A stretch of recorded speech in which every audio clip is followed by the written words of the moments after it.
నిర్ణయానికి మన రాష్ట్రం ఒక నిర్మాణాత్మక సహకారం అందించింది. ఇటీవల కాలంలో జీఎస్టీ పన్నుల విధానంలో చోటు చేసుకున్న అతిపెద్ద సంస్కరణలలో ఒకదానికి రాష్ట్ర ప్రతినిధిగా బాధ్యత వహించడం నాకు చాలా గర్వకారణంగా ఉంది. గౌరవ ప్రధానమంత్రి శ్రీ నరేంద్ర మోదీ గారు 2025 ఆగస్టు 15న 79వ స్వాతంత్ర దినోత్సవ సందర్భంగా ఎర్రకోట నుండి చేసిన జీఎస్టీ 2.0 సంస్కరణల చారిత్రాత్మక ప్రకటన దేశ ప్రగతికి బాటలు వేస్తూ ఉంది. ఈ సంస్కరణలను ముందుండి నడిపిన గౌరవ కేంద్ర ఆర్థిక మంత్రి శ్రీమతి నిర్మలా సీతారామన్ గారి కృషి ప్రత్యేకంగా అభినందనీయం. జీఎస్టీ మండలి 56వ సమావేశంలో వాటిని ఆమోదించింది. గౌరవ ముఖ్యమంత్రి శ్రీ నారా చంద్రబాబు నాయుడు గారి రాష్ట్ర ఆదాయాలకు ప్రత్యేకించి అనేక సందర్భాల్లో ముఖ్యంగా జీఎస్టీ వచ్చిన తర్వాత గౌరవ ముఖ్యమంత్రి గారు ఒక సందర్భంలో అన్న మాటలు రాష్ట్ర ఆదాయాలకి నష్టం కలుగుతున్నప్పటికీ కూడా సామాన్యుల ప్రయోజనాల కోసం విధానాన్ని మనం బలంగా సమర్థించాలని చెప్పి ఈరోజు వారు కూడా దీన్ని బలంగా సమర్థించారు అధ్యక్షతని.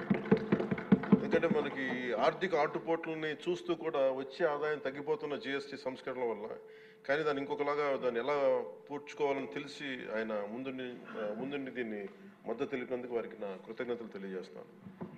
ఈ చారిత్రాత్మక సంస్కరణలకు మద్దతు తెలిపిన తొలి రాష్ట్రంగా నిలిచింది నారా చంద్రబాబు నాయుడు గారి నాయకత్వంలోని ఆంధ్రప్రదేశ్ ప్రభుత్వం.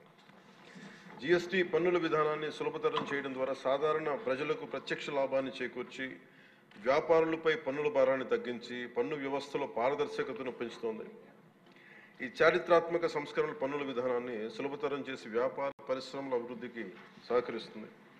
ప్రజల పొదుపును పెంచి కొనుగోలు శక్తిని పెంపొందించడానికి, కొత్త పెట్టుబడులను ఆకర్షించి దేశాన్ని స్థిరమైన వృద్ధి మార్గంలో నిలపడానికి దోహదపడుతుంది. జీఎస్టీ రేట్ల సరళీకరణ ద్వారా ప్రజలు అధికంగా ఉపయోగించే వస్తువులు సేవలకు డిమాండ్ పెంచి ఉత్పత్తిని విస్తరించి కొత్త పెట్టుబడులను ప్రోత్సహిస్తుంది. తద్వారా ఆర్థిక వృద్ధికి దారితీస్తుంది. నిజంగా ప్రజలకి ఆర్థిక వ్యవస్థకి చాలా లాభదాయకమైన సంస్కరణ. రంగాల వారీగా చూసుకుంటే ముఖ్యంగా రైతుల కోసం ట్రాక్టర్లు, వ్యవసాయ యంత్రాలు, పరికరాలు మరియు ఇన్పుట్స్ పై పన్నులు తగ్గించడం వల్ల సాగు వ్యవసాయ వ్యయాన్ని తగ్గించి ఉత్పాదకను పెంచుతాయి. తద్వారా గ్రామీణ ప్రాంత ప్రజల ఆదాయాలు పెరుగుతాయి. ఆధునిక సాంకేతిక పరికరాల వినియోగం ప్రోత్సహించడం ద్వారా వ్యవసాయ వృద్ధి మరింత బలపడుతుంది. తక్కువ ఆదాయ కుటుంబాల కోసం పాలు కానీ, పెరుగు కానీ, పన్నీర్ లాంటి నిత్యావసర వస్తువులపై పన్ను 5% నుండి 0% తగ్గించడం ద్వారా రోజువారీ వ్యయాన్ని తగ్గిస్తూ ఉంది. నిత్యావసరాలు నెయ్యి కానీ, వెన్న కానీ, వంట పాత్రలపై పన్ను 12% నుంచి 5% తగ్గించడం కూడా కుటుంబ బడ్జెట్లకి ఇది చాలా ఉపశమనం కలిగిస్తుంది. అలాగే ప్రతి కుటుంబం కోసం ఉండే సబ్బులు కానీ, షాంపూలు కానీ, టూత్పేస్ట్ వంటి వ్యక్తిగత సంరక్షణ ఉత్పత్తులపై పన్ను 18% నుంచి 18% నుండి 5% పరిమితం చేయడం ద్వారా వాటి ధరలు చాలా గణనీయంగా తగ్గుతాయి. తద్వారా ఆరోగ్యం, వ్యక్తిగత పరిశుభ్రత మెరుగుదల కనపడుతుంది. మధ్యతరగతి కుటుంబాల కోసం కార్లు, ఫ్రిడ్జ్లు, టీవీలు, ఎయిర్ కండిషనర్లపై పన్ను 28% నుంచి 18% తగ్గించడం ద్వారా వాటి ధరలు అందుబాటులోకి వచ్చి ప్రజల జీవన ప్రమాణాలు మెరుగుపడతాయి. అలాగే గృహ నిర్మాణానికి సంబంధించి సిమెంట్ పన్నుపై కూడా 28% నుంచి 18% తగ్గించడం ద్వారా గృహ నిర్మాణ వ్యయం తగ్గి సొంత ఇంటికల సాకారం అవుతోంది. ఆరోగ్య రంగం కోసం ఔషధాలపై పన్ను 12% నుంచి 5%కి, అత్యవసర మందులపై పన్ను 5% నుంచి 0% తగ్గించడం ద్వారా రోగులకి చాలా కీలక ఉపశమనం కలిగి అందరికీ వైద్య సేవలు అందుబాటులోకి వచ్చి ప్రజా ఆరోగ్య సంరక్షణ మెరుగుపడుతుంది. ముఖ్యంగా బీమా రంగంలో జీవిత ఆరోగ్య బీమాపై పన్నుని 0%కి తగ్గించడం ద్వారా మరిన్ని కుటుంబాలు బీమా పొంది వారి జీవన ప్రమాణాలు మెరుగుపడితే వాళ్ళకి ఒక భరోసా ఇస్తుంది. ముఖ్యంగా ఎంఎస్సీల కోసం వ్యాపార ఉత్పత్తులు, మధ్యవర్తిత్వ సేవలపై పన్ను సరళీకరణ ద్వారా ఖర్చులను తగ్గించి పోటీ వాతావరణాన్ని పెంచుతూ ఉంది. త్వరితగతిన వెంటనే రీఫండ్ ద్వారా వ్యాపారులకు సమయానికి డబ్బు అందుబాటులో ఉండే వ్యాపారం, ఎగుమతులు, ఉపాధి అవకాశాలు పెరుగుతాయి. విద్యారంగం కోసం విద్యారంగానికి సంబంధించిన వస్తువులపై తక్కువ పన్నులు విద్యను మరింత అందుబాటులోకి తెస్తాయి. జీఎస్టీ 2.0తో భరోసా. ఈ సంస్కరణ ద్వారా ప్రజల చేతిలో ఉండే సంపద మరింత పెరిగి వస్తువుల వినియోగం పెరగడంతో పాటు నూతన పెట్టుబడులకు ప్రోత్సాహం లభిస్తుంది. తద్వారా ఆదాయ సేకరణ పెరుగుతోంది.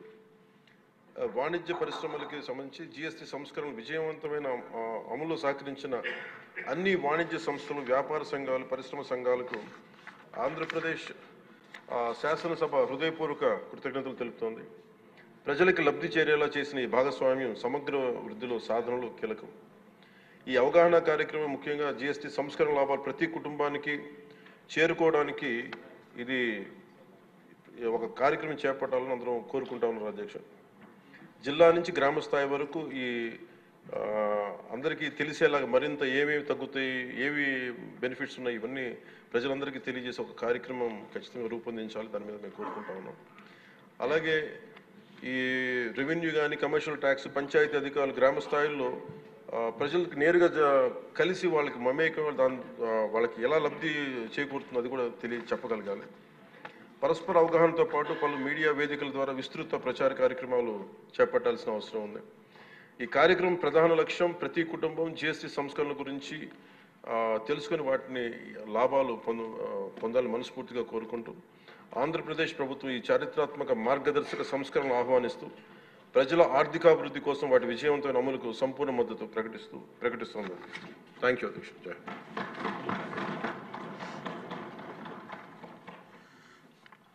గౌరవనీయ ముఖ్యమంత్రి వారు. అధ్యక్ష,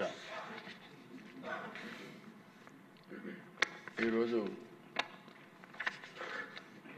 ఏదైతే ఈ యొక్క జిఎస్టీ రిఫార్మ్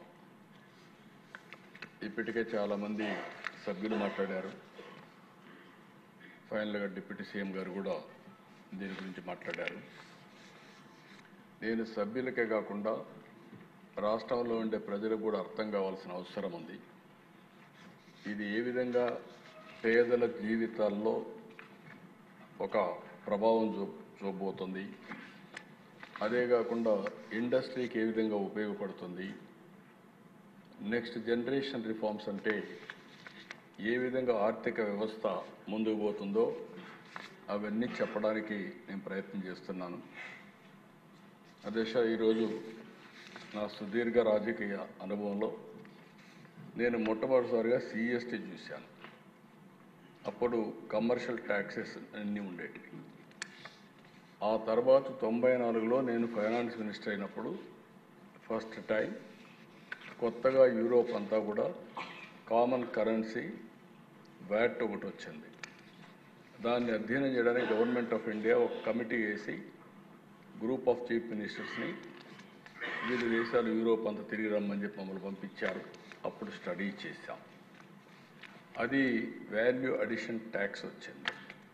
ఒకప్పుడు ట్యాక్స్ ఏ విధంగా ఉండేదంటే ఒక్కోసారి వేరే రాష్ట్రాల నుంచి వస్తువులు కానీ మన ఇంపార్టెంట్ ప్లేస్కి వస్తే ఎంట్రీ ట్యాక్స్ కూడా వేసేవాళ్ళం.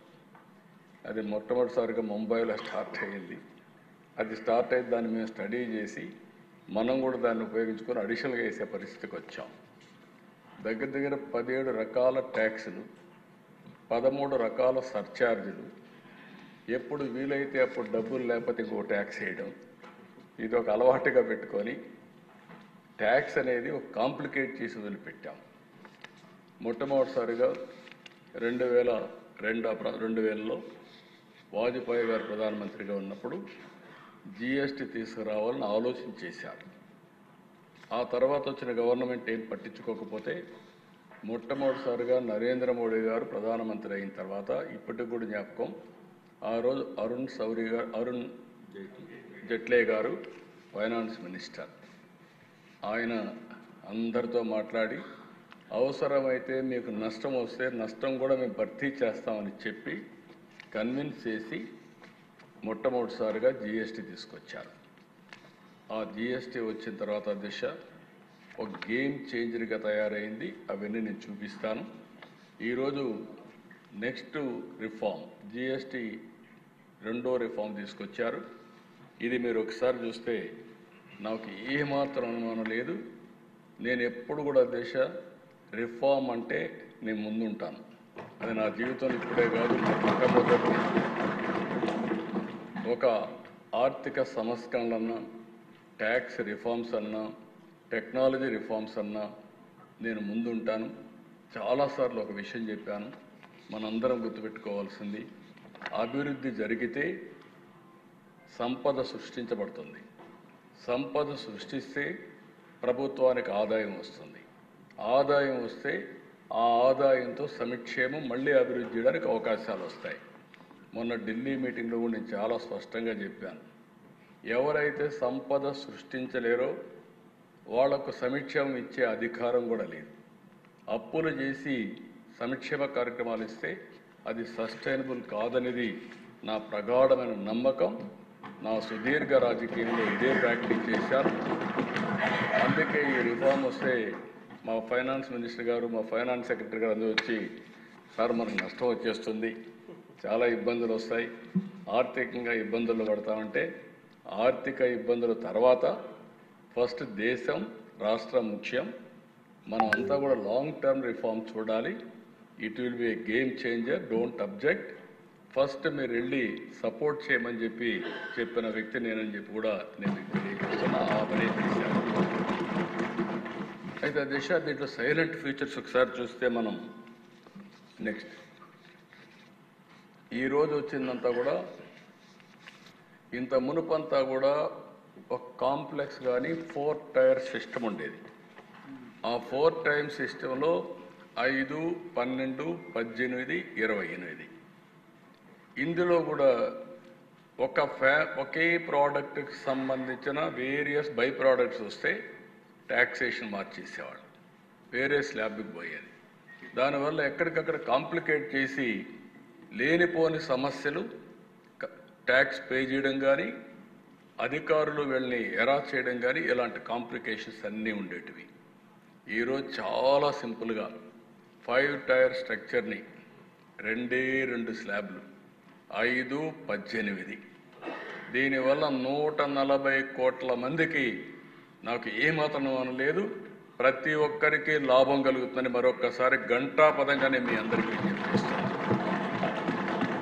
నెక్స్ట్ ఈరోజు ఇక్కడ చూసినప్పుడు కేంద్రం దివాళీ బోనస్ కింద చెప్పారు, కానీ మనందరికీ పండుగలు దసరాతో స్టార్ట్ అవుతాయి. 22 అమలవుతుంది. దసరా నుంచి మనకి దీపావళి వస్తుంది, దీపావళి తర్వాత సంక్రాంతి వస్తుంది. ఈసారి అన్ని పండుగలు ఘనంగా జరుపుకునే అవకాశం వస్తుంది. నిజమైన స్ఫూర్తితో పండుగలు చేసుకోవడానికి పేదవాడికి అవకాశం వస్తుంది. దిశ నేను ఎప్పుడు చెప్పేవాడిని, సంక్రాంతికి ఒకసారి కానుక కూడా ఇచ్చాం, పేదవాళ్ళు పండుగ చేసుకోలేరని. ఈరోజు ఈ యొక్క రిఫార్మ్ వల్ల 99% ఎవరైతే 12% ఓల్డ్ స్లాబ్ రేట్ ఉన్నారో వాళ్ళకందరికీ 0%కి వచ్చేస్తున్నారు. ఇంకొక పక్క 90% గూడ్స్ 28% నుంచి 18%, 5%కి వస్తున్నాయి. ఈ విధంగా గణనీయమైనటువంటి ట్యాక్స్ రిడక్షన్ వస్తుంది. ఈ విషయం మనందరం గుర్తుపెట్టుకోవాల్సిన అవసరం ఉంది.